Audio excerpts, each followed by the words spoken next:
Hi అండి. ఈరోజు మా అక్క మా అందరికీ ఉప్మా పెసరట్టు చేసిందండి.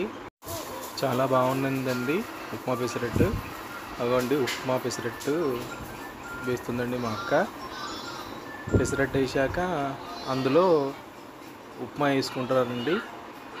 ఉప్మా వేసుకొని చట్నీ చేసిందండి. చట్నీ కూడా బాగుందండి. అల్లం చట్నీ, కొబ్బరి చట్నీ అండి.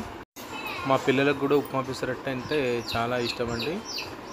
ఉప్మా పెసరట్టు కానీ, ఇడ్లీ, దోశ ఇవన్నీ మా పిల్లలకు బాగా ఇష్టం అండి. ఉప్మా పెసరట్టు అండి ఇది. చాలా బాగుందండి.